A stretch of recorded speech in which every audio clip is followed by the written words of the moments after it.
Welcome back to the Quarterly Call. All content is for informational purposes and is not investment advice. Please consult with an investment professional. Yeah. Qualcomm had some pretty amazing earnings, huh? Yeah, they really knocked it out of the park. Yeah, their chipset business just brought in like over $10 billion Right. for the first time ever. Yeah, it's their first $10 billion quarter for chipsets. Crazy. Pretty remarkable.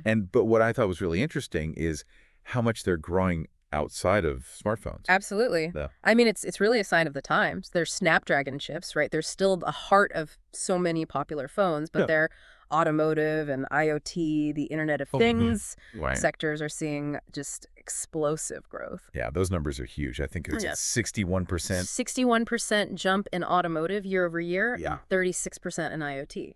Wow. Yeah. So even though their main chipset business is doing well, it's pretty clear that they're diversifying strategically. Absolutely. They're making big moves into some of the most influential tech trends that we're seeing. Yeah. AI, the software-defined vehicle, and just this explosion of connected devices. Yeah, let's talk about that AI piece because it seems like they're really kind of banking on this AI processing that happens on devices, not just in the cloud. Right. Edge AI. Edge AI, yeah. Yeah, that shift is a huge deal. I mean, think about it. If your phone or your car Right. can handle this heavy-duty AI processing, it opens up all these new possibilities, more personalized experiences, faster response times, and even potentially better privacy because your data isn't always being sent to the cloud. Yeah, it's like they're saying the future of AI is happening in our pockets. Yeah, in your hand. They gave this example of the Yeah. DeepSeek R1 AI model. And Yeah, the super advanced one. yeah, and they're like, we have these simplified versions running on Right. Snapdragon-powered devices Right. within days of its release. Yeah, it's incredible how fast that transition's happening, and Qualcomm is just in a prime position to capitalize on that. I mean, they've been leading the way in developing these really powerful and efficient AI processors for devices for years now. Well, and speaking of Snapdragon, their partnership with Samsung for the new Galaxy S25 is a big win for them. Mm. The S25 globally uses their Snapdragon 8 Elite chip. Right. And it sounds like AI is a big part Yeah. of what makes this phone special. Absolutely. The S25 has almost doubled the AI-powered features of its predecessor, which tells you a lot about where things are going in the smartphone world. I think we're going to see AI just woven more and more deeply into every aspect of our mobile experience. Yeah. So it's not just phones for them. They're also kind of taking on the PC market with their Snapdragon X series chips. Yeah, and what's interesting here is they're taking a different approach than the traditional PC chip makers, right? It's not just about raw processing power for them.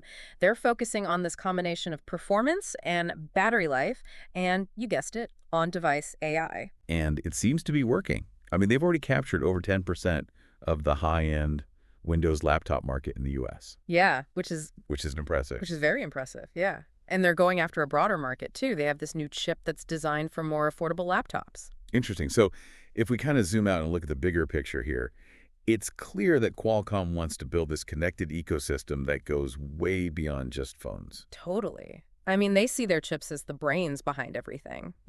Laptops, smartphones, cars, even industrial robots. Yeah, well, speaking of cars, they are becoming a major player in the automotive industry. They're powering this whole Yeah. software-defined vehicle. Yeah, cars these days are becoming less about mechanics and more about software. Right. We're talking everything from the infotainment systems to the potential for self-driving capabilities.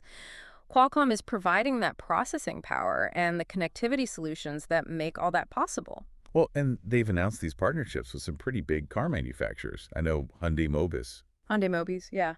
And big suppliers like Panasonic Automotive System. Panasonic Automotive Systems. So they're serious about this. Yeah, no, they're not messing around. What's really fascinating is how this automotive push ties into their broader strategy. They're not just supplying individual chips. They're developing these complete solutions that bring together hardware, software, and cloud services. So they're not just selling the engine, they're selling the whole digital chassis. Yes. That's a powerful position to be in. Yeah, it is. And that same approach applies to their expansion beyond just consumer devices. Right. They're really pushing hard into industrial IoT with these new products that are targeting sectors like energy, robotics, manufacturing, you name it. They're not limiting themselves. No, not at all. They even released an AI appliance for businesses that, need to keep their data secure but still want to utilize AI. Right. It's like they're thinking about every corner Yeah. of this connected world. It's a pretty bold vision, but they've got the technological expertise and the track record of innovation, I think, to pull it off. So we have all this expansion into these new markets, but it doesn't seem to be stopping their licensing business from thriving either. That's right.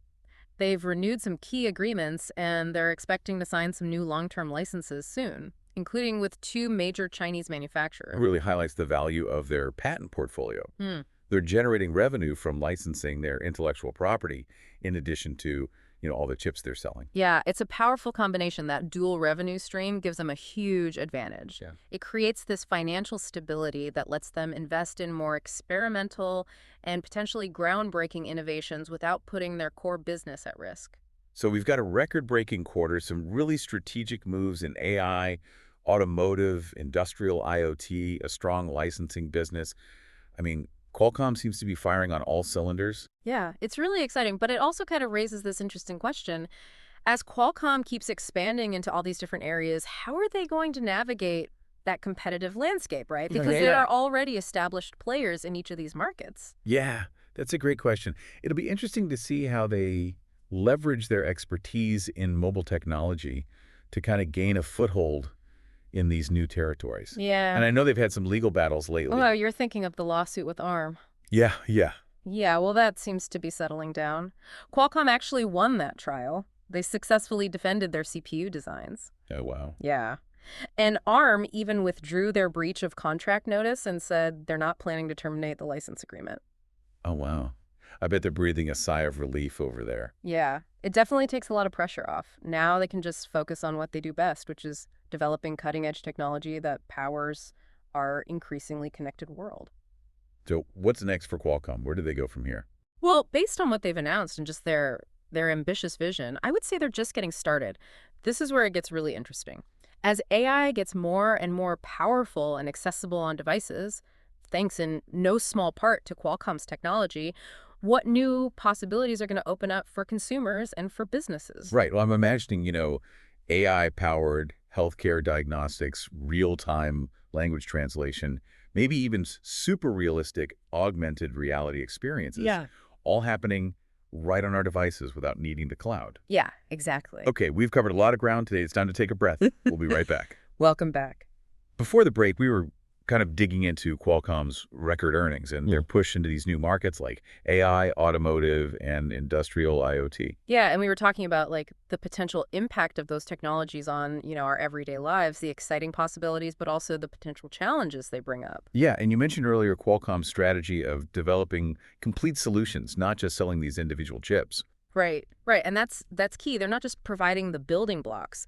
They're creating the whole framework for these new technologies to really thrive. So it's almost like they're becoming this like one-stop shop for companies that want to integrate cutting-edge tech into their products and services. Exactly. Yeah. And that gives them a significant advantage, right? It's a lot easier for companies to adopt a complete, you know, ready to go solution than to try and piece together all these different components from different vendors. Plus, Qualcomm's expertise in mobile technology gives them like a unique understanding of how to design these solutions for a world that's, mobile first. Absolutely, yeah. They understand the critical importance of low power consumption, seamless connectivity, and strong security, all of which are essential for the success of these emerging technologies. Right, right. It's like they're taking decades of experience in the mobile world and applying it to these new frontiers. Yeah, they're not just riding the wave, they're helping to shape it. They're shaping it. Yeah. And that's going to put them in a pretty strong position. Yeah. Yeah, it's not just about being first to market. It's about setting the standards and defining what the future of these industries is going to look like. And you can't really talk about Qualcomm without acknowledging their history of innovation, right? I mean, they've been at the forefront of mobile technology for decades. Yeah, what's really impressive to me is they haven't become complacent. They're still pushing the boundaries. They're investing heavily in research and development. It's like this constant drive, to explore new possibilities, see how far they can push technology. Yeah, and that's really apparent in their recent announcements, right? Mm-hmm. I mean, their new Snapdragon chips aren't just, incremental upgrades. They represent these big leaps forward in terms of performance, efficiency, and AI capabilities. Like their new Snapdragon X series for PCs, for example. Yeah, yeah. That's challenging the traditional dominance of, the Intels and the AMDs in the laptop market. They're They're focusing on things like all-day battery life, instant-on capabilities, and seamless connectivity. And they're presenting a really compelling alternative to just the status quo. And it's not just, the high-end market either. They're coming out with a new All right. Snapdragon X chip designed to bring these features to a much wider audience Yeah. with more affordable laptops. That's a really smart move. By making these technologies more accessible, they're accelerating the rate of adoption and really pushing the entire industry A forward. classic disruptive innovation, right? Exactly, yeah. They're shaking things up, Yeah, and they're making these other companies kind of have to adapt. that's right. And it's not just in the PC market. The Snapdragon digital chassis is transforming the automotive industry. Yeah, yeah. I mean, it's essentially the brain and the nervous system of the modern car, right? It powers everything from advanced driver assistance systems to just immersive in-car entertainment. And those partnerships they've got with, the car manufacturers and suppliers show that they're really serious about this. Right, absolutely. What about their licensing business? With all this focus on the new markets, are they kind of, neglecting their traditional revenue stream? Not at all, no. In fact, their licensing business is still going really strong. They just extended a bunch of key agreements, and they're expecting to sign new ones in the near future. So they're not just, relying on existing patents. They're constantly investing in that research and development, Yeah, exactly. which then gives them new intellectual property and strengthens their licensing portfolio. Right, right. And that dual revenue stream, it gives them a huge advantage. It provides a consistent flow of income that allows them to invest in, things that might be a little riskier, but game-changing. So they have the financial stability Yeah. to take those risks, kind of push those boundaries of technology without, really jeopardizing their core business. Exactly. Yeah, it's a virtuous cycle, right? Innovation leads to new products and services which generate revenue, which fuels further innovation. It's working for them. Yeah, it's a winning formula that served them well for a long time. It seems like they're well positioned to continue that success, for years to come. Yeah, I think so too. But of course, it's not all smooth sailing. There are always challenges and Right. uncertainties. Of course, yeah. I mean, the competitive landscape is constantly shifting, and new threats can pop up out of nowhere. I mean, you've got like the geopolitical climate and the trade tensions that could, impact their ability to do business in certain regions. Right. And the ongoing chip shortage. Yeah, the chip shortage. It's a challenge for the whole industry, including Qualcomm. But they've shown that they're a resilient company. They've adapted to changing circumstances. They've got a talented team, a really strong track record of execution, and a culture of innovation that'll serve them well, I think, in navigating those challenges. So while there are risks, I'm optimistic about Qualcomm's future. I am too, yeah. They're a company that's always trying new things, pushing the envelope, creating new possibilities, and really shaping the world that we live in. Yeah, that's exciting stuff. Yeah, it's what makes covering this industry so interesting. Yeah, it's like watching this high-stakes game unfold in real time, and the ultimate prize is innovation. Exactly. Yeah, and Qualcomm's one of the key players in that game. So we've covered Qualcomm's business strategy, their commitment to innovation, the challenges, the opportunities, and we talked about the impact that their technologies have on our lives and just kind of the future of tech in general. Yeah, it's a lot. In the next segment, I kind of want to shift gears a bit and delve a little bit deeper into the potential of AI. That's a great topic. There's, so much to unpack there. As AI becomes more powerful and really more a part of our lives, it's important to understand, how to use it responsibly. We'll kind of explore the risks and the benefits of AI, and we'll talk about, steps we can take to, maybe mitigate the potential harm, but maximize that positive impact. No, it's a complex conversation. It's nuanced, but it's an essential one, especially as we're really entering this new era of intelligent machines. Flick with us. Welcome back to the Quarterly Call. Yeah, it's great to be back. Looking forward to digging a little deeper into AI. It's a topic that's been on my mind a lot lately. There's so much buzz around AI these days. It seems like it's everywhere. It is everywhere, yeah. But as it's becoming more and more a part of our lives, Yeah. it's important to consider, what is the impact on society? Absolutely. The good and the bad. The good, the bad, and the ugly. Well, one thing that's been on my mind is how AI could be used in a way that,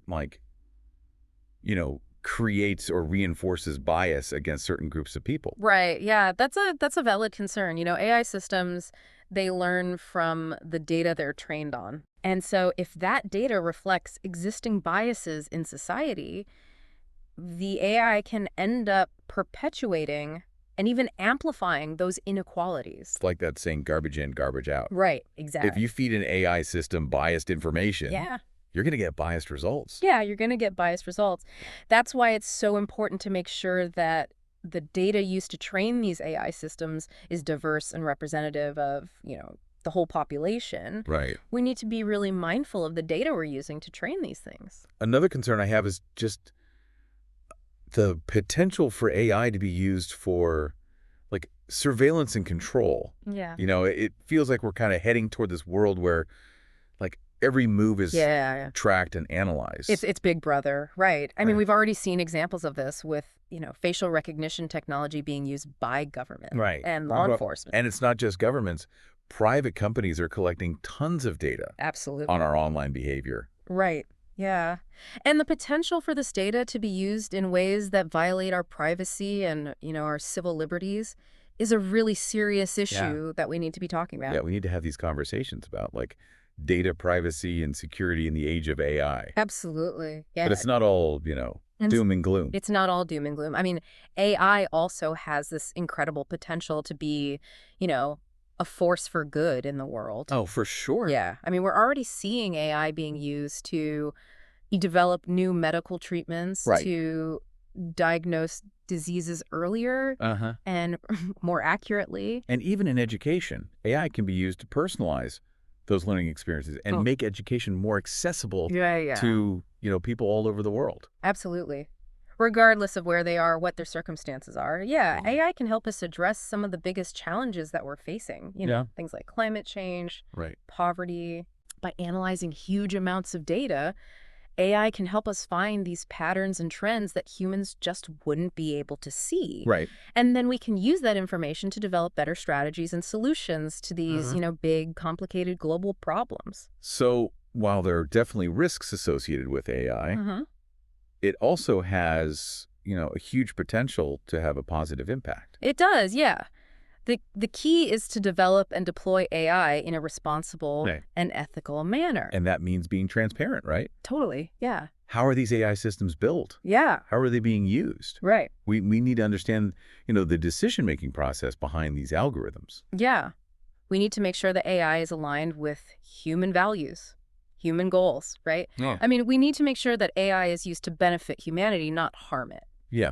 And we got to keep having these conversations about the potential impacts of AI on society, right? This isn't like Yeah. a one-time discussion. It's an ongoing thing, and it needs to involve a lot of different voices. Policymakers, technologists, ethicists, the general public. Right. Everybody needs to have a seat at the table. Right. We got to work together to make sure this is a force for good. That's right. It's an exciting time to be following, It is. the development of AI. Yeah. I mean, it has the potential to be one of the most transformative technologies I think so. we've ever seen. In human history, yeah. But if we approach it the right way, Yeah. with wisdom and foresight, Yeah. we can use AI to create a better future. A better future for everybody. I think that's a great place to wrap up our conversation. I agree. Thank you so much for tuning into the Quarterly Call. For more episodes, please remember to rate and follow our show. Until next time, stay curious and stay informed.